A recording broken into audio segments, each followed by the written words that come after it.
Right, ప్రస్తుతం ఢిల్లీలో కేంద్ర మంత్రి కిషన్ రెడ్డి మీడియాతో మాట్లాడుతున్నారు. లైవ్ చూద్దాం.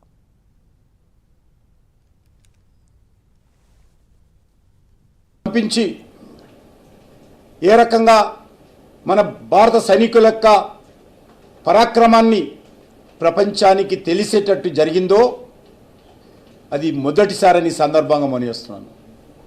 రెండవసారి పుల్వామాలో 2019లో సిఆర్పిఎఫ్ శిబిరం మీద ర్యాలీ అంటే కాన్వాయ్ పోతున్నప్పుడు పాకిస్తాన్ ఉగ్రవాదులు దాడి చేసి సుమారు 40 మందికి పైగా బలిదానమైతే, రెండవసారి ఎయిర్ స్ట్రైక్ పేరు మీద పాకిస్తాన్ భూభాగంలోకి భారత యుద్ధ విమానాలు పోయి ఉగ్రవాద శిబిరాలను ఏ రకంగా ధ్వంసం చేయించిందో యావత్ ప్రపంచమంతా చూసింది. మూడవసారి మొన్న పహల్గామ్లో జరిగితే ఆపరేషన్ సింధూర్ పేరుతో ఏ రకంగా పాకిస్తాన్కు నరకం చూపించామో ఈరోజు ప్రపంచమంతా చూస్తూ ఉంది. కానీ కాంగ్రెస్ పార్టీ హయాంలో అనేక సార్లు గత 40-50 సంవత్సరాలుగా కొన్ని వందల ఉగ్రవాద కార్యక్రమాలు జరిగాయి. ఒక జమ్మూ కాశ్మీర్లోనే ఆర్టికల్ 370 తొలగించే వరకు 42,000 మంది పైగా చనిపోయారు. ఢిల్లీలో వరుస పేలుళ్ళు, బాంబేలో వరుస పేలుళ్ళు, హైదరాబాద్లో వరుస పేలుళ్ళు, ముంబైలో నడుస్తున్నటువంటి 7 రైళ్లలో ఒకటేసారి పేలుళ్ళు. ఈ రకంగా ఉగ్రవాద సంఘటన జరగనటువంటి రాష్ట్రం లేదు ఈ దేశంలో. కానీ ఏ రోజైనా కాంగ్రెస్ పార్టీ కనీసం కలలోనే ఆలోచించిందా? సర్జికల్ స్ట్రైక్ కానీ, ఎయిర్ స్ట్రైక్ కానీ, ఆపరేషన్ సింధూర్ లాంటి సంఘటనలు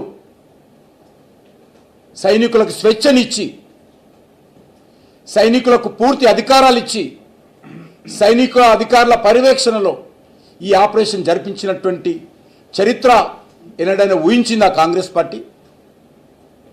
అది నరేంద్ర మోడీ గారి నాయకత్వంలో 140 కోట్ల మంది ప్రజల యొక్క ఆత్మ గౌరవాన్ని పెంచే విధంగా, భారత సైనికుల పరాక్రమాన్ని చూపించే పూర్తి స్వేచ్ఛనిచ్చి పాకిస్తాన్ మీద దెబ్బతీస్తే మీరు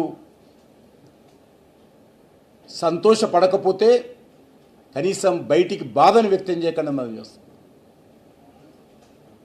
సైనికులను అవమానం చేసే విధంగా ఉండకూడదని మనం చేస్తా ఉన్నాం.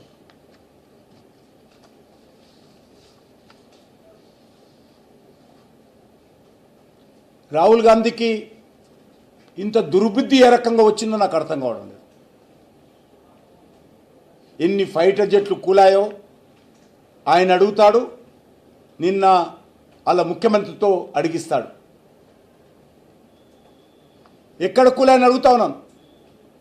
ఏ ఆధారంతో మాట్లాడుతున్నారు?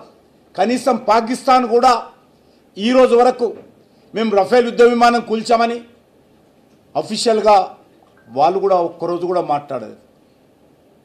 నేను ఈ సందర్భంగా భారతదేశానికి సంబంధించినటువంటి మీడియా నేను అభినందిస్తూ ఉన్నాను.